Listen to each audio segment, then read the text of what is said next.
सरकार लाई है विद्यार्थियों के लिए डिजिटल लाइब्रेरी। बच्चों के उज्जवल भविष्य के लिए बिहार सरकार है सदा अग्रसर और तैयार। कक्षा 1 से कक्षा 12 तक की सभी पाठ्य पुस्तक पूरक सामग्री एवं वीडियो अब शिक्षा विभाग बिहार सरकार द्वारा विकसित पोर्टल पर है उपलब्ध।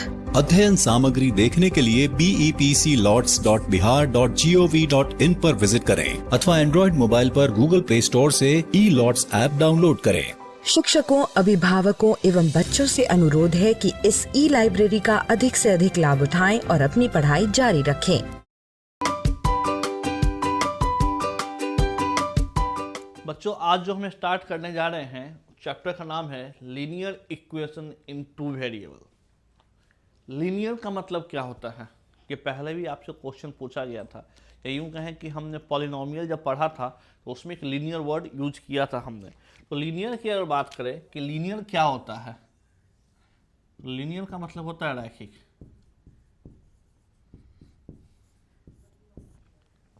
रैखिक इक्वेशन का मतलब समीकरण, तो रैखिक समीकरण हो गया। अब एक क्वेश्चन ये भी है कि इसे रैखिक ही क्यों बोलते हैं, रैखिक के अलावा कोई और नाम क्यों नहीं आया, रैखिक बोलने के पीछे मेन रीजन क्या है, उसे भी हम देखेंगे इसमें। और टू वेरिएबल्स, तो वेरिएबल्स इसमें दो रहेंगे। वेरिएबल क्या होते हैं, वेरिएबल्स जिसकी वैल्यू फिक्स ना हो। Suppose x equal to 5, x equal to 4। आप देख सकते हैं कि इन दोनों x में एक समय 5 वैल्यू आ रहा है, एक 4 आ रहा है, तो ये हमारा क्या कहलाएगा, वेरिएबल। मतलब ऐसा वैल्यू जिसे बार बार वो चेंज हो रहा हो, वेरी कर रहा हो क्वेश्चंस के अनुसार, उसे हम लोग क्या कहते हैं, वेरिएबल कहते हैं।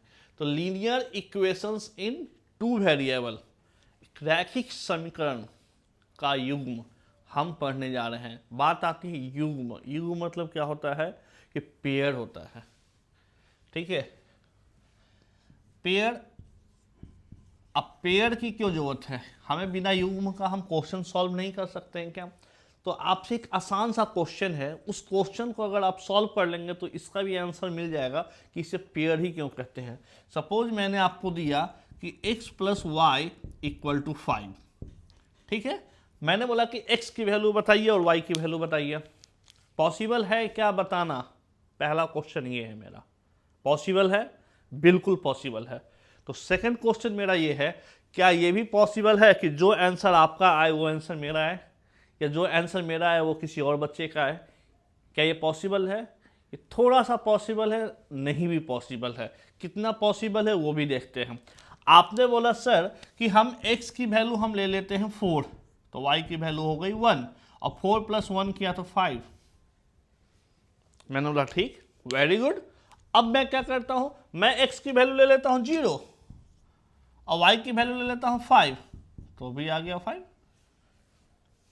तो आप बोलेंगे यस सर। मीन्स कहने का मतलब ये है कि अगर हम इस इक्वेशन के सॉल्यूशन निकालने के पीछे लग जाए तो पूरी जिंदगी हमारी निकल जाएगी और हम इसका सॉल्यूशन बताते चले जाएंगे, हमें एक फिक्स वैल्यू नहीं मिल पाएंगी, ठीक है। तो ये चीज़ हमें याद रखना है कि अगर हमें एक परफेक्ट वैल्यू निकालना है कि सभी का वैल्यू भी सेम आए, तो जितने हमारे पास अननोन होंगे उतने ही हमें इक्वेशंस की आवश्यकता होगी। तो यहाँ पे अननोन कितने हैं, 2 वेरिएबल, 2 अननोन।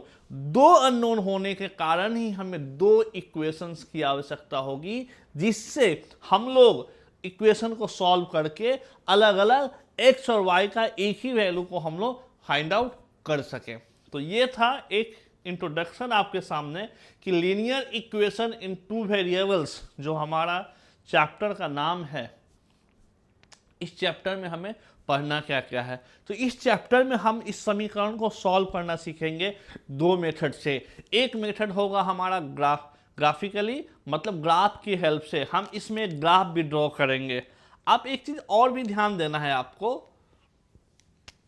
कि अगर आप इन दोनों इक्वेशन, जो 2 इक्वेशन होंगे आपके पास, इन दोनों इक्वेशन के लिए ग्राफ ड्रॉ करते हैं तो क्या पॉसिबिलिटीज आएगी, इसे भी हम पढ़ेंगे। सेकंड, हम जो इस इक्वेशन का सॉल्यूशन पढ़ेंगे वो अल्जेब्रिकली पढ़ेंगे कि अलजेब्राई मेथड से हम इसे सॉल्व करेंगे और उसमें हम वैल्यू फाइंड आउट करेंगे कि x की वैल्यू क्या होगी और y की वैल्यू क्या होगी। तो आइए एक एक करके हम पढ़ते हैं linear equation in two variables के सॉल्यूशन को सॉल्व करना, किस तरीके से इसे हम सॉल्व कर सकते हैं। एक जो हमारा रैखिक समीकरण होता है वो a1x plus b1y plus c1 equal to 0। क्या यूँ कहें कि ax plus by plus c equal to 0, ये हमारा लीनियर इक्वेशन का फॉर्म है। दो वेरिएबल में x और y वेरिएबल है हमारा और a b c एक रियल नंबर है। तो लीनियर इक्वेशन में दो वेरिएबल में लीनियर इक्वेशन का जो फॉर्म होता है वो फॉर्म इस तरीके से होता है। और सेकंड, ये तो हमारा दो का पेयर गिवन होगा तो इसे हम a1 से डिनोट कर लेंगे, सेकंड होगा उसे हम a2 से डिनोट कर लेंगे। तो यहाँ से हो जाएगा a1x plus b1y plus c1 equal to 0 और दूसरा होगा a2x plus b2y plus c2 equal to 0। हमने पहले के अध्याय में भी हमने ये पढ़ा था कि ग्राफ कैसे बना सकते हैं। अब देखिए, अगर आप एक ही ग्राफ में, सिंपल मैं बोला कि आपको एक ग्राफ दिया हुआ है, ये ग्राफ है आपका, ठीक है, ये x हो गया, ये y हो गया, ये आपको ग्राफ गिवन है। इस ग्राफ में जब आप किसी दो लीनियर इक्वेशन को आप ग्राफिकली शो करते हैं तो क्या क्या पॉसिबिलिटीज हो सकती है। सपोज दो लाइन आएंगी, दो लाइन है, मतलब कि दो लाइन की पॉसिबिलिटीज, या तो वो एक बार कट कर दे, पहला पॉसिबिलिटीज कि दो क्या करेंगे आपस में कट कर दे। दूसरा पॉसिबिलिटीज क्या होगी कि वो दोनों पैरेलल हो जाए, समानांतर एक दूसरे के पैरेलल हो जाए, कभी मिले ही ना। और तीसरा क्या हो जाए, तीसरा हो जाएंगे ओवरलैप, इसी के ऊपर ओवरलैप कर जाएंगे, मतलब एक दूसरे के ऊपर ही वो एक ही लाइन के ऊपर दूसरा इक्वेशन का भी लाइन आएगा। तो ये तीन पॉसिबिलिटीज बन सकती है। इन तीन के अलावा कोई पॉसिबिलिटी संभव है तो आप बताइए।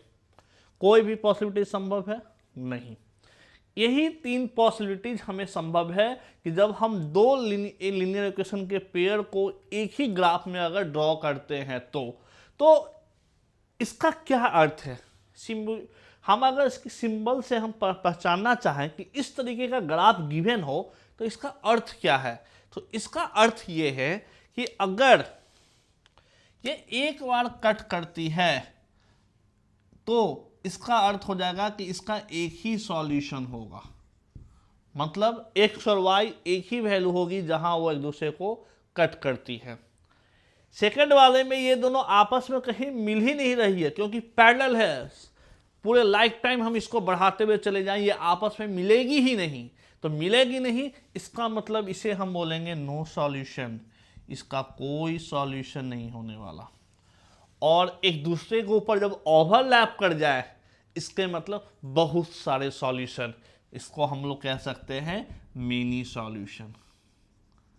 ये हमारा हो जाएगा मेनी सॉल्यूशन। तो ये तीन पॉसिबिलिटीज बनती है जब हम किसी लीनियर इक्वेशन को ग्राफ के मेथड से शो करते हैं, उसे बनाते हैं। तो आइए हम बना के दिखाते हैं आपको ग्राफ के मेथड से क्वेश्चन कि किस तरीके से ग्राफिकली हम रिप्रेजेंट कर सकते हैं, किसी क्वेश्चन को सॉल्व कर सकते हैं और उसे बनाकर देखेंगे अभी एक एक करके। तो आइए देखते हैं हम तीनों क्वेश्चन को। तो आइए एक एग्जाम्पल लिया है हमने, x minus 2y equal to 0, 3x plus 4y equal to 0। ये दो इक्वेशंस का पेयर गिवन है, इसे हम ग्राफ के मेथड से सॉल्व करते हैं और देखते हैं कि जो तीन पॉसिबिलिटीज हमने बताई है आपको, उस तीन पॉसिबिलिटीज में से कौन सा पॉसिबिलिटीज इसमें पॉसिबल है। तो आइए सॉल्व करते हैं। सॉल्यूशन लिया हमने,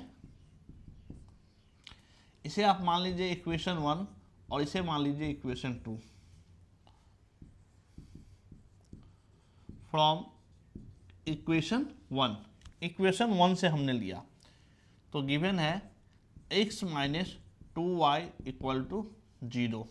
यहाँ से आप लिख सकते हैं x इक्वल टू 2y और y की वैल्यू हो जाएगी x अपॉन 2। ये पहला हो गया आपका। अब आप क्या करेंगे, आपको याद होगा, इसके बाद हम एक टेबल बनाते हैं।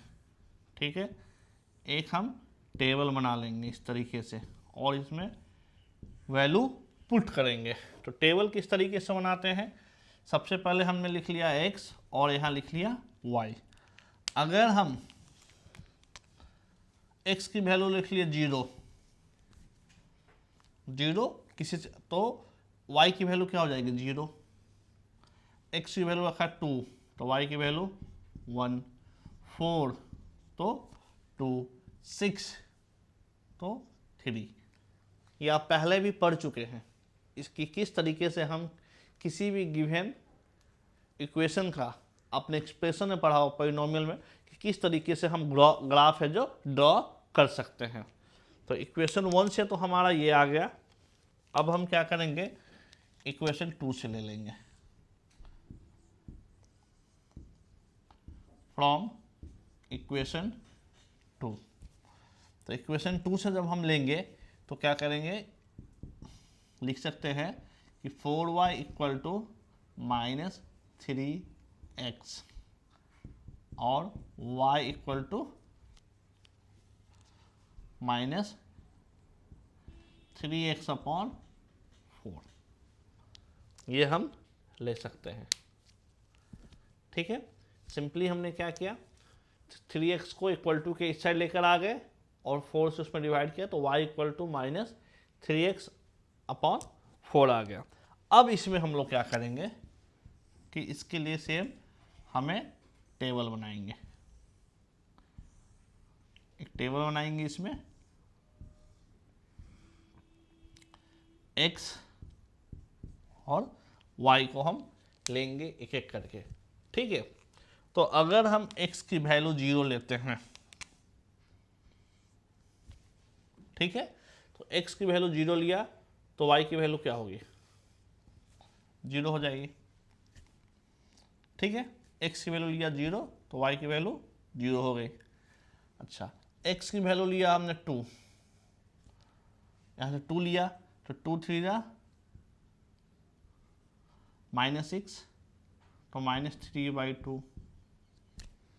ठीक है, अब ले लिया x की वैल्यू 4 लिया तो 4 से 4 कैंसिल आउट, -3 आ जाएगा।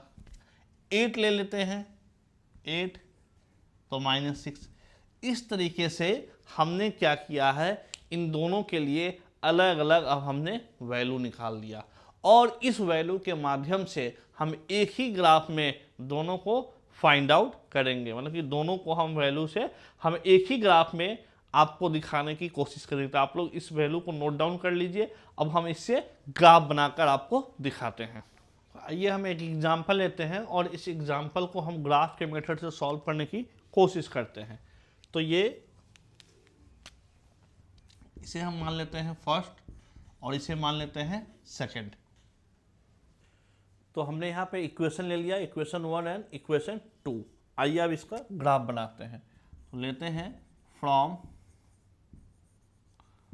इक्वेशन 1, सॉल्यूशन डाल देते हैं फ्रॉम इक्वेशन 1। तो फ्रॉम इक्वेशन 1 से क्या हो जाएगा हमारा कि x minus 2y equal to 0, x equal to 2y, तो y इक्वल टू हो जाएगा x अपॉन 2। तो ये हमारा आ गया कि y equal to x upon 2। अब क्या करेंगे हम लोग, टेबल। ये आपने पहले भी क्वेश्चन ये सॉल्व किया होगा। इसमें हम लोग आसानी से क्या करेंगे, एक टेबल ड्रॉ करते हैं। इस टेबल ड्रॉ करने के बाद इसमें हम अपने इच्छाओं के अनुसार कुछ भी वैल्यू पुट कर सकते हो और एक वैल्यू लेते हैं जिससे हम आसानी से उस क्वेश्चन को सॉल्व कर सके और ग्राफ बना सके। तो हमने लिया सबसे पहले ऊपर ले लिया x और y, x एंड y।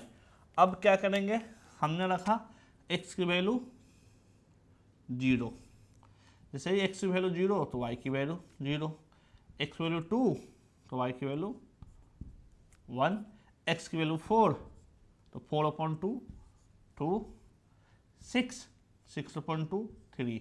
इस तरीके से 4 वैल्यू हमने इस इक्वेशन के ग्राफ बनाने के लिए हमने निकाल लिया है। अब हम क्या करेंगे, सेकेंड इक्वेशन हम लेंगे फ्रॉम इक्वेशन 2। तो यहां से हमने ले लिया फ्रॉम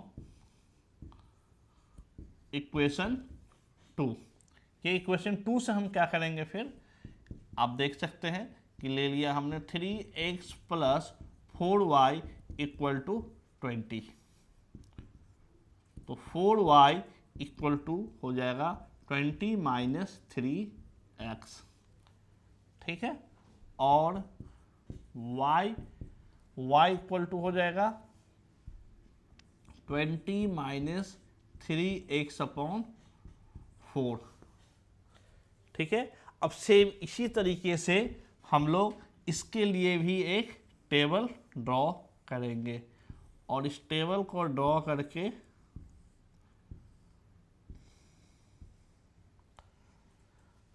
हमने यहाँ ले लिया x और y। यहाँ तक आपको कोई परेशानी नहीं हो रही होगी। आप अच्छे तरीके से, ये मैं पहले भी आपको बता चुका हूँ कि किसी भी का ग्राफ आप किस तरीके से ड्रॉ करते हैं। तो इसमें हम सेम प्रोसेस हम यहाँ लेके चल रहे हैं। हमने लिया x और y। अब x की वैल्यू हमने रख लिया 0। जैसे ही हम x की वैल्यू 0 लेंगे तो 3 × 0 0, 20 में से 0 गया 20, 20/4, इसकी वैल्यू आ जाएगी 5, ठीक है। किसी प्रकार की कोई परेशानी नहीं, ठीक है। अब अगर हमने रख लिया x की वैल्यू को हमने रख लिया 20/3, तो 20/3 रखेंगे तो y की वैल्यू हमारी आ जा रही है 0। 20/3, 3 से 3 कैंसिल आउट हो जाएगा, बचेगा 20, और 20 - 20 हो जाएगा 0/4 हो जाएगा हमारे पास 0। अच्छा, ठीक है। और आप रखना चाह रहे हैं किसी वैल्यू को तो रख सकते हैं। बताइए क्या रखना चाहते हैं आप। हमने रख दिया 4, x की वैल्यू को हमने रख लिया 4। तो जैसे ही आप x की वैल्यू रखेंगे यहाँ पे 4, तो 4 × 3 = 12, 20 में से 12 गया 8, 8/4 ये आ जाएगा आपको 2। तो ये हमने कुछ वैल्यू हमने इन दोनों के लिए निकाल लिया है। अब हम क्या करेंगे, इन दोनों वैल्यूज के हेल्प से हम लोग इसके लिए एक ग्राफ ड्रॉ करेंगे और उस ग्राफ के माध्यम से हम ये देखेंगे कि किस तरीके से इसका क्वेश्चन का जो आंसर होने वाला है, 1 सॉल्यूशन आने वाला है कि मेनी सॉल्यूशन आने वाला है या नो सॉल्यूशन आने वाला है। तो आइए अब इसके लिए हम लोग ग्राफ ड्रॉ करते हैं। तो सबसे पहले हम क्या करेंगे, ग्राफ पेपर पे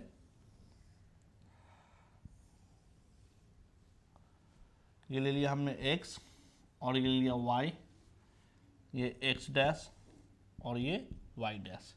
ये हमने ग्राफ पेपर पर, आपको बच्चों ग्राफ पेपर पे इसे सॉल्व करना है, ठीक है।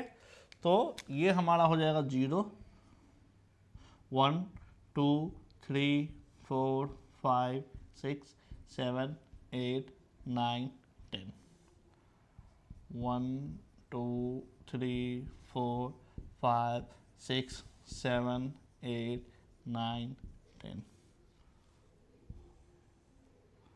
1 2 3 4 5 6 7 8, -1 -2 -3 -4 -1 -2 -3 -4। ये आपका ऑलरेडी आप लोग को पता है कि आपके ग्राफ पेपर में ये बना हुआ होता है। हमें बस पेंसिल से ड्रॉ करके ये नेमिंग करना होता है। अब हम क्या करेंगे, देखिए पहला वैल्यू क्या है, x का 0 और y का 0। तो ये कोऑर्डिनेट पे हो गया, ठीक है। तो मतलब x0 और y0, x0 और y0 हमारा ये पॉइंट हो गया, पहला पॉइंट हमें मिल चुका है। दूसरा x की वैल्यू 2 और y की वैल्यू 1, 2 और 1 जो होगा वो कहाँ, यहाँ मैच कर रही, ये हमारा हो गया, ठीक है।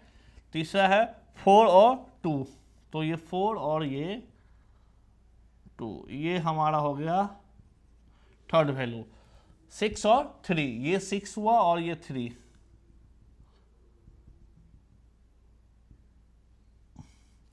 ठीक है। इस तरीके से अगर हम इस पॉइंट को मिलाते हैं, इस पॉइंट को हमने क्या किया, मिला दिया, तो ये एक स्ट्रेट लाइन बन जाता है। आप देख सकते हैं ये स्ट्रेट लाइन एक हमारा है जो ड्रॉ करता है। ये थोड़ा सा टेढ़ा हो रहा है, लेकिन अब ग्राफ पेपर पर जब बनाएंगे तो आपको ये दिख जाएगा कि ये स्ट्रेट लाइन है, इसीलिए इसे हम लोग बोलते हैं लीनियर इक्वेशन, रैखिक समीकरण, ठीक है। ये हमने क्या किया, पहला के लिए हमने बनाया है। अब हम क्या करेंगे, ये दूसरे इक्वेशन के लिए भी हम बनाएंगे। तो देखिए x की वैल्यू अगर 0 है, ध्यान से देखिएगा कि x की वैल्यू अगर 0 है तो y की वैल्यू क्या दी गई है, y की वैल्यू दी गई है 5। तो पहला हमारा पॉइंट हो गया ये 0 एंड 5, ठीक है। दूसरा है 0 और 20/3। 20/3 को अगर आप 20/3 को लेंगे, 3 6 18 आता है, 18 और 2 फिर 6 6 6, ये 6.666। तो x की वैल्यू आपने लिया, यहां पे x की वैल्यू आपकी क्या है, 20/3 है। ये पहला पॉइंट आपका, ये पॉइंट नहीं होगा, ध्यान से देखिए। x की वैल्यू हमारी 0, तो y की वैल्यू हमारी हो जाती है 5, ये हो गया। x की वैल्यू है 20/3, तो 20/3 मतलब कि लमसम यहाँ ये हमारा होगा सेकंड पॉइंट, 6 पॉइंट समथिंग, 6.666, तो 6.66 5 के जस्ट आगे। अब ग्राफ पेपर में देखेंगे तो एक ग्राफ के अंदर में 10 बना हुआ होता पार्ट होता है, तो जस्ट 5 के आगे वाला पार्ट ये हो जाएगा। और थर्ड है हमारा 4,2, मतलब x की वैल्यू 4 तो y की वैल्यू 2। ये देखिए इस तरीके से जब मिलाएंगे तो हमारा ग्राफ इस तरीके से कट करेगा। तो ये 4,2 जो है, ये जो पॉइंट है जहां पे ये ग्राफ की जो लाइन है, ग्राफ ड्रॉ कर रहे, वो आपस में कट कर रही है, मतलब एक दूसरे को विच्छेद कर रही है।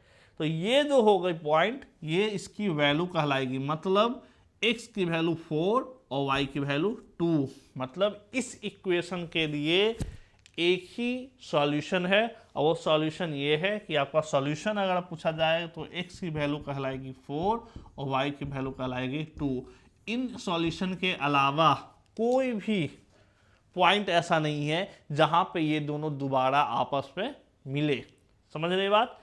इन दोनों के लिए हमने एक अलग अलग ग्राफ ड्रॉ किया, ग्राफ को एक ही में ड्रॉ किया, तो ये दोनों लाइनें जो है इस पॉइंट पे एक दूसरे को कट कर रही है, प्रतिच्छेद कर रही है। जैसा कि आपने देखा था कि 3 पॉसिबिलिटीज होती है, तो पहला पॉसिबिलिटीज आपने देखा कि किस तरीके से ये एक दूसरे को अपना कट किया है, और ये कट जो हो रही है दोनों पॉइंट 4,2 पे है। आगे जब हम इसका सॉल्यूशन हम अलजेब्रिक मेथड से पढ़ेंगे कि कैसे सॉल्व किया जाता है, तो उसमें भी आप ध्यान दीजिएगा कि हम यहाँ से डायरेक्ट बता सकते हैं ग्राफ के मदद से कि कौन सा क्वेश्चन का सॉल्यूशन क्या है। और आप यहाँ भी देख सकते हैं कि 4,2 दोनों में कॉमन है, तो 4,2 दोनों में कॉमन होने का अर्थ ये है कि 4,2 ही, अर्थात x की वैल्यू 4 और y की वैल्यू 2 ही होगी इस इक्वेशन, जो गिवन इक्वेशन आपको गिवन है उसमें।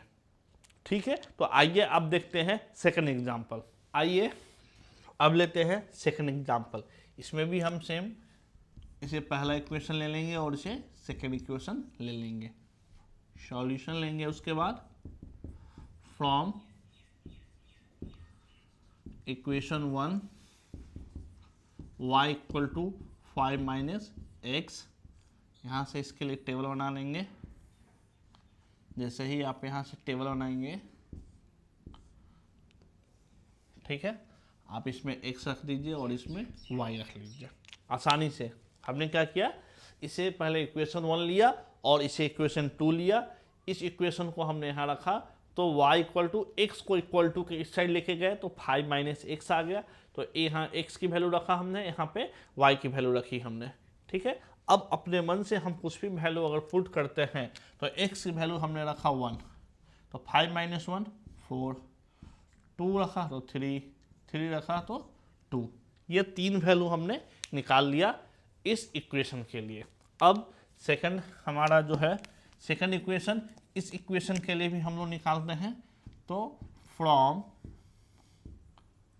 इक्वेशन 2, तो यहां से हो जाएगा 2y equal to 10 minus 2x।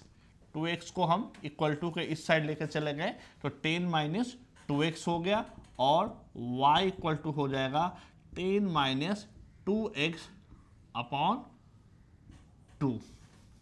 ठीक है, सबसे पहले हमने क्या किया कि 2x को इक्वल टू के इस साइड लेकर गए। जब 2x को इक्वल टू के इस साइड लेकर गए तो ये माइनस साइन हो गया, तो 10 माइनस 2x हो गया, और 2y, तो y को अकेला छोड़कर जब 2 को हम इस साइड लेके गए तो यहाँ पे मल्टीप्लाई कर रहा था, तो यहाँ पे ये डिवाइड करने लगा। अब हम इसके लिए क्या करेंगे, एक टेबल बनाएंगे। सिंपल सा एक टेबल बनाते हैं।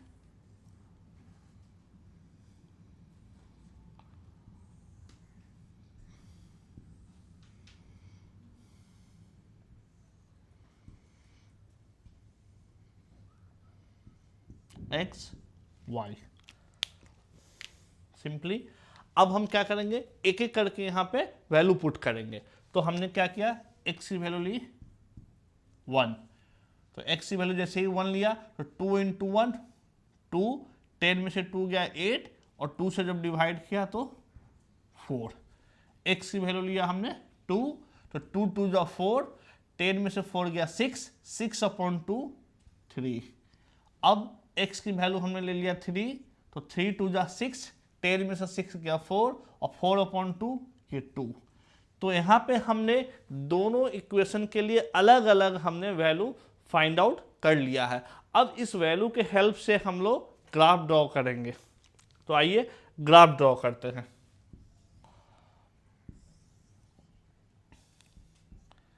ये x, ये y, y dash and x dash, 0 1 2 3 4 5 6, 1 2 3 4 5। ये ऑलरेडी आपके ग्राफ पेपर में ये मेंशन होता है, बस आपको नेमिंग करना होता है। पेंसिल से लाइन ड्रॉ कर लीजिए, ठीक है, और नेमिंग दे दीजिए सिंपली। -1 -2 -3, हम -1 -2। अब क्या करेंगे, सबसे पहला तो इस इक्वेशन के लिए हम लोग देख रहे हैं। आप देख सकते हैं कि x की वैल्यू क्या है 1, ये हमारा x, ये x की वैल्यू 1 और y की वैल्यू 4। तो हम सिंपली, आप देखिए आपके ग्राफ पेपर में ऐसे लाइनिंग बने हुए होंगे, ठीक है। तो x की वैल्यू 1 और y की वैल्यू 4, तो ये इस पॉइंट पे दोनों आपस में मैच कर रहे हैं। ये एक ऐसा पॉइंट है जहां पे x की वैल्यू 1 होगी और y की वैल्यू 4 होगी। सेकेंड पॉइंट हम लेते हैं, x की वैल्यू 2 लिया, इसमें भी ऊपर की ओर आप बढ़ा दीजिए। ये ऑलरेडी आपके ग्राफ पेपर में गिवन होगा, और इसे जब आप बढ़ाते हैं इस तरीके से तो ये हमारा हो गया सेकेंड पॉइंट, जहाँ पे x की वैल्यू 2 और y की वैल्यू 3 आ गया। थर्ड है हमारा x की वैल्यू 3, सिंपली ये भी इस तरीके से बढ़ेगा, x की वैल्यू 3 और y की वैल्यू 2। ये देखिए ये हमारा थर्ड पॉइंट है। और जब आप इस तीनों पॉइंट को आपस में मैच कर देंगे तो ये हमारा बन जाएगा एक ग्राफ का, ठीक है। आप स्केल से इसे ड्रॉ करेंगे तो ये स्ट्रेट लाइन बनता है। स्ट्रेट लाइन बनने के कारण ही इस चैप्टर का नाम होता है लीनियर इक्वेशन, रैखिक समीकरण। इस बात को ध्यान दीजिएगा। तो ये पहला हमने बना लिया है। ये हमने पहला किसके लिए बनाया है, ये हमने बनाया है x plus y equal to 5। ये हमारा इक्वेशन है जिसके लिए हमने ये लाइन ड्रॉ की है। अब सेकंड हम लेते हैं, तो सेकंड के लिए हमने लिया सेम x की वैल्यू 1 और y की वैल्यू 4, सेम पॉइंट आ रहा है 2 3, तो सेम 2 भी यहाँ पे आएगा, 3 भी, इसमें भी सेम पॉइंट, 3 2, तो ये भी सेम पॉइंट। तो आप देख सकते हैं इस पे अगर हम इस इक्वेशन के लिए ड्रॉ करें तो ये भी सेम लाइन ही ड्रॉ होगी। अर्थात आप कह सकते हैं कि जो हमने 3 पॉसिबिलिटीज पढ़ी थी, पहला पॉसिबिलिटीज क्या था कि एक दूसरे को कट कर सकता है, दूसरा पॉसिबिलिटीज क्या था कि पैरेलल हो सकता है, और तीसरा पॉसिबिलिटीज क्या था कि एक दूसरे के ऊपर ओवरलैप कर जाएगा। ठीक है, तो ये तो पहला पॉसिबिलिटीज का एग्जांपल हम ऑलरेडी देख चुके हैं। ये है हमारा थर्ड, इस वाले का, कि एक दूसरे के ऊपर ओवरलैप कर चुका है। तो ओवरलैप करने का मतलब हो गया कि अगर आपको इस ग्राफ के हेल्प से डायरेक्ट क्वेश्चन ये भी पूछा जाए कि ये बताइए कि इस ग्राफ में इस इक्वेशन के लिए कितने सॉल्यूशन होंगे, तो आप आसानी से कह सकते हैं कि मेनी सॉल्यूशन। एक भी नहीं, मेनी से बहुत सारे सॉल्यूशन हो सकते हैं। बहुत सारे सॉल्यूशन होने के पीछे रीजन यही है कि ये दोनों एक दूसरे के ऊपर ओवरलैप कर रहे हैं। अच्छा, एक और आसानी से आप ट्रिक देख सकते हैं। आप सिंपली आप यहाँ देखिए कि समझने के लिए सिर्फ है कि अगर आप 2 से इस सब में डिवाइड कर दीजिए तो ये आ गया 5, ये आ गया y, ये आ गया x, तो x + y = 5। सेम इक्वेशन इसमें हमारे पास आ जा रहा है। तो इससे भी हम समझ सकते हैं कि इन दोनों का ग्राफ जो बनेगा वो आपस में ओवरलैप ही करेंगे। तो 2 एग्जाम्पल हमने देख चुके हैं, अब हम देखते हैं तीसरा एग्जाम्पल। तो ये हमने एक और एग्जाम्पल ले लिया है। ठीक है, ये हमने एग्जाम्पल लिया। तो एज यूजुअल सबसे पहले हम लोग इसे इक्वेशन 1 और इसे इक्वेशन 2 मानेंगे। ठीक है, सॉल्यूशन लेते हैं हम इसका। फ्रॉम इक्वेशन 1, इक्वेशन 1 से हम इसका सॉल्यूशन लेंगे तो सिंपली यहाँ से हम लिख सकते हैं कि 2y = 4 - x and y = 4 - x/2। ठीक है, अब इसके लिए एक टेबल बना लेते हैं आसानी से। एक हमने क्या किया, टेबल बना लिया है। x ले लिया यहाँ पे y ले लिया। ठीक है, अगर हम x की वैल्यू 0 लेते हैं तो 4 - 0, तो 4 - 0 हो जाएगा 4 और 4/2 हो जाएगा 2।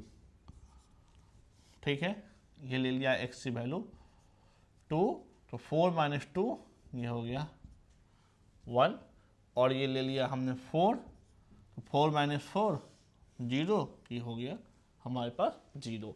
तो इक्वेशन 1 के लिए हमने आसानी से यहाँ पे वैल्यू फाइंड आउट कर लिया है। अब हम यहाँ से क्या करेंगे, फ्रॉम इक्वेशन 2 ले लेंगे। तो यहाँ से अगर हम निकालना चाहें तो लिख सकते हैं कि 4y = 12 - 2x, ये 2x इस साइड चला गया, और y = हो जाएगा 12 - 2x अपॉन 4। यहाँ पे 4 है तो यहाँ पे 4 हो जाएगा, 12 - 2x अपॉन 4। अब यहाँ से अगर हम वैल्यू फाइंड आउट करते हैं तो इसके लिए एक टेबल बनाएंगे सिंपली सी। एक हमने यहाँ पे टेबल बना लिया। ठीक है, और यहाँ डाल दिया x और यहाँ डाल दिया y, सिंपल।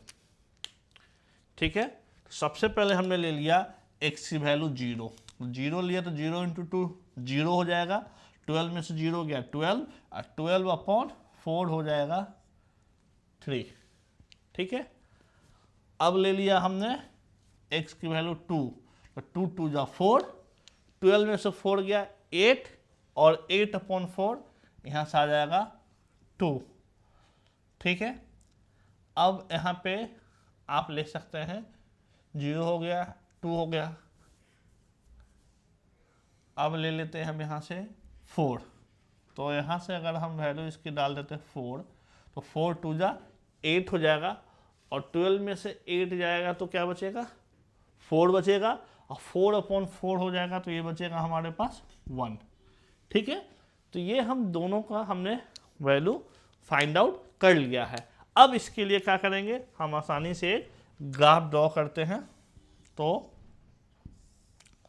ये हम ग्राफ ड्रॉ करते हैं। ये हो गया हमारे पास x और ये हो गया y, ये x डैश और ये y डैश, ठीक है। तो ये 0 1 2 3 4 5 6, यहाँ से 1 2 3 4 5, -1 -2 -1 -2। ये हमने ग्राफ पेपर पे वैल्यू को पुट कर दिया। ये ऑलरेडी आपके ग्राफ में ये दिया हुआ रहेगा, आपको सिर्फ ड्रॉ करके नेमिंग कर देना है, जिससे आपको एक्यूरेट वैल्यू आएगी। तो पहला जो है हमारा वो है 0,2, मतलब कि x की वैल्यू 0, ठीक है, y की वैल्यू 2, तो पहला पॉइंट ये आ गया, ठीक है। दूसरा है x की वैल्यू 2 और y की वैल्यू 1, तो ये आ जाएगा हमारा ये। और तीसरा है 4,0, तो सिंपल सा थोड़ा सा इस टाइप से बनेगा, ये 4,0। तो इससे ये हमारा ग्राफ बन गया, ठीक है। पहला ग्राफ हमारा ये बना है। अब जो है वो है x की वैल्यू 0 और y की वैल्यू 3, तो पॉइंट ये आ गया, ठीक है। दूसरा है 2,2, 2,2 ये थोड़ा सा ऊपर चला जाएगा, यहाँ पे हल्का सा ये इस तरीके से जाएगा ये, ठीक है, क्योंकि यहाँ से 2 यहाँ आ गया, यहाँ से 2 यहाँ आ गया, ऐसे। और 4,1, तो 4 यहाँ आएगा और 1 यहाँ आएगा, ये, ठीक है। और जब इसे मैच आप करेंगे तो ये इस तरीके से, तो आप देख सकते हैं कि यहाँ पे ये दोनों लाइन जो है आपस में कहीं मैच नहीं कर रहा है। ये थोड़ा सा आपको यहाँ पर टेढ़ा नजर आ रहा होगा, एक्यूरेट एक्चुअली डिस्टेंस पे ये नहीं है, लेकिन जब आप ग्राफ पेपर पे इसी क्वेश्चन को आप सॉल्व करेंगे तो ये दोनों आपको पैरेलल नजर आएंगे। पैरेलल नजर आने का मतलब हो गया कि इन दोनों इक्वेशन का आपस में कोई भी संबंध नहीं है, मतलब कोई भी सॉल्यूशन नहीं हो सकता है। क्यों नहीं हो सकता है, उसको सिंपली हम यहाँ से भी देखते हैं कि आप देखिए कि अगर सब में हम 2 से डिवाइड कर दें, समझने के लिए है, समझिएगा, 2 से आप सब में डिवाइड कर देते हैं तो ये 2 से 2 कैंसिल आउट, ये 2y और ये 6। यहाँ पे लिख रहे हैं x + 2y = 4, यहाँ लिख रहे हैं x + 2y = 6। क्या ये पॉसिबल है कि दोनों इक्वेशन सेम ही चीज़ रख रहा हो, वैल्यू अलग दे रहा हो? मतलब कहने का अर्थ ये हो गया कि x + 2y का एक ही वैल्यू होगा, या 4 चाहे 6, लेकिन हम दो अलग अलग इक्वेशन ले रहे हैं और दोनों में वैल्यू सेम है, x + 2y = 4, x + 2y = 6। तो इस कारण से हम यहाँ से भी देख सकते हैं कि इन दोनों का ग्राफ इस तरीके से बनेगा कि जो आपस में कभी भी मैच नहीं करेगा, मतलब कि पैरेलल होंगे। इसका अर्थ ये होता है कि इन दोनों इक्वेशंस के लिए सॉल्यूशन आपसे पूछा जाएगा तो आप आसानी से बता सकते हैं नो सॉल्यूशन। तो आपको यहाँ पे ये समझा दिया गया है 3 तरीके के ग्राफ बन सकते थे, तीनों का एग्जाम्पल आपको बता दिया गया है। आपके एक्सरसाइज में जो भी क्वेश्चंस दिए गए हैं कि जिसके लिए आपको ग्राफ बनाना है, वो आप आसानी से उनके लिए ग्राफ बना सकते हैं और ग्राफ के हेल्प से आप ये बता सकते हैं कि किसके कितने सॉल्यूशन होंगे या नहीं होंगे। नेक्स्ट क्लास में हम पढ़ेंगे ग्राफिकल मेथड, ग्राफिकल मेथड हमने पढ़ लिया है। नेक्स्ट क्लास में हम पढ़ेंगे अलजेब्रिक मेथड, जिसके द्वारा हम इक्वेशंस को सॉल्व करना जानेंगे। तो मिलते हैं नेक्स्ट क्लास में।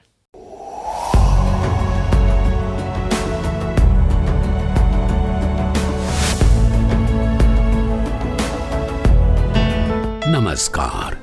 आप शिक्षकों द्वारा दी गई अच्छी शिक्षा से आज लाखों विद्यार्थी इनोवेशंस कर रहे हैं।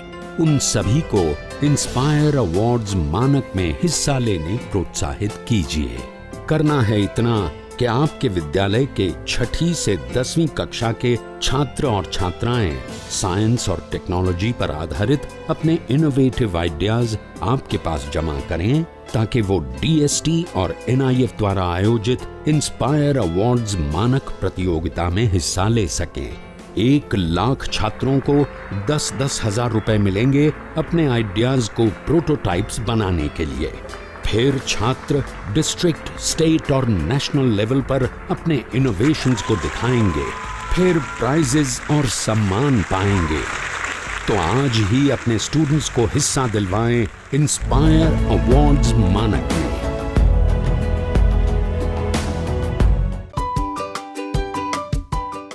बच्चों, आज जो हम पढ़ने जा रहे हैं वो पढ़ने जा रहे हैं बीजगणितीय मेथड, मतलब अलजेब्राइक मेथड हम पढ़ने जा रहे हैं लीनियर इक्वेशन को सॉल्व करने का। तो इसको 3 प्रोसेस है, 3 तरीके से हम लोग है जो पढ़ते हैं, या यूँ कहें कि 3 मेथड है जिसके द्वारा हम लोग लीनियर इक्वेशन को सॉल्व करते हैं। तो पहला जो है अलजेब्राइक मेथड जो है बीजगणितीय मेथड, वो है प्रतिस्थापन विधि। पहला है प्रतिस्थापन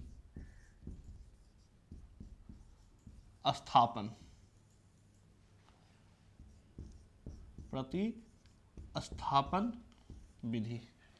इस प्रतिस्थापन विधि में किस तरीके से करते हैं, कैसे क्या करते हैं, हम एक एग्जाम्पल लेंगे, उस एग्जाम्पल को मैं आपको सॉल्व करके दिखाऊंगा, उस तरीके से आप फिर सॉल्व करेंगे क्वेश्चन को। तो आइए देखते हैं प्रतिस्थापन विधि। आज जो हम लोग पढ़ने जा रहे हैं बच्चों, वो पढ़ने जा रहे हैं कि लीनियर इक्वेशन को अलजेब्रिकली किस तरीके से हम लोग सॉल्व करेंगे, मतलब बीजगणितीय विधि के द्वारा हम लीनियर इक्वेशन को अर्थात रैखिक समीकरण को किस तरीके से सॉल्व करेंगे, उसे हम पढ़ने जा रहे हैं। उनके 3 मेथड है। तो पहला जो मेथड है वो है प्रतिस्थापन विधि। तो प्रतिस्थापन विधि को सबसे पहले हम लोग पढ़ते हैं।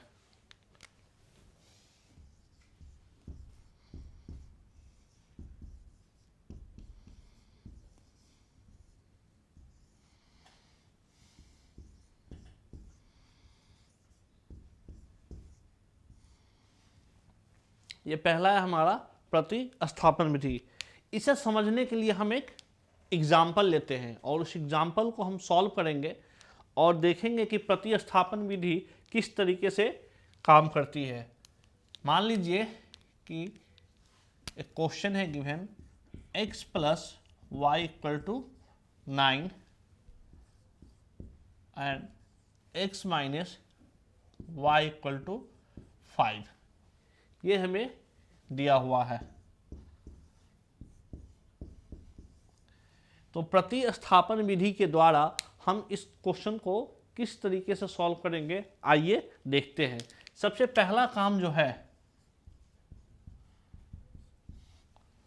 वो क्या करना है, आप कोई भी इक्वेशन ले सकते हैं, या तो इक्वेशन 1 ले लीजिए चाहे इक्वेशन 2 ले लीजिए। इस इक्वेशन 1 या 2 में से किसी में से भी आप x या y का कोई भी वैल्यू आप लेकर दूसरे इक्वेशन में हम इसे पुट कर देते हैं और वहाँ से उसका मान है जो हम लोग आसानी से ज्ञात कर लेते हैं। मान लीजिए कि मैंने यहाँ से लिया फ्रॉम इक्वेशन 1, हम लिख सकते हैं कि x + y = 9 और x का मान यहाँ से क्या हो जाएगा 9 - y। हमने x का मान y के टर्म में निकाला है इक्वेशन 1 से।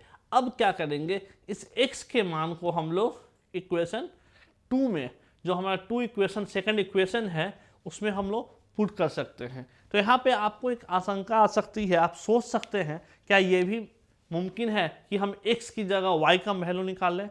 बिल्कुल, आप x का वैल्यू ना निकाल के अगर आप चाहते तो यहाँ पे आप y की भी वैल्यू निकाल सकते थे। तो यहाँ से y की वैल्यू हो जाती 9 - x और इसे आप इक्वेशन 2 में पुट कर सकते थे। तो फिलहाल लेकिन हम यहाँ पे x की वैल्यू को ही वैलिड करेंगे और x की वैल्यू को ही हम इसमें पुट करेंगे।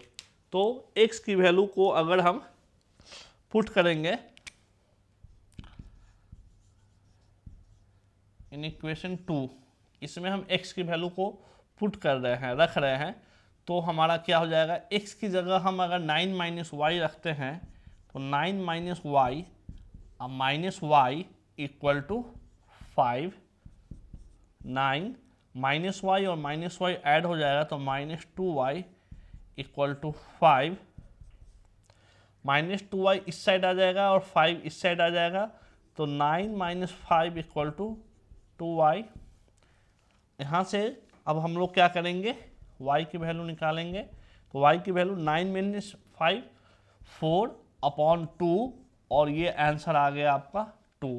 आप देख सकते हैं कि हमने क्या किया, हमने इक्वेशन 1 से पहले x का मान निकाला, x का मान हमने y के टर्म्स में निकाला है, ठीक है। अब x के मान को हमने इक्वेशन 2 में, यहाँ पे आप लिख सकते हैं put the value of x in equation 2। अब यहाँ पे हमने इक्वेशन 2 में हमने x का वैल्यू रख दिया है और यहाँ से हमने y की वैल्यू निकाल ली है और y की वैल्यू हमारी क्या आ गई है 2। अब क्या करेंगे, इस y की वैल्यू को हम या तो इक्वेशन 1 में रख लें चाहे इक्वेशन 2 में रख लें, हम किसी में भी रखकर आसानी से हम y की वैल्यू को निकाल सकते हैं। जैसे अगर हम यहाँ पे x - y = 5 है और y की वैल्यू हम यहाँ पुट करते हैं तो x - 2 = 5, तो x = हो जाएगा -2 = के इस साइड जाएगा तो 5 + 2 ये आ जाएगा 7। तो आप यहाँ से देख सकते हैं हमने x का भी मान निकाल लिया और y का भी मान निकाल लिया।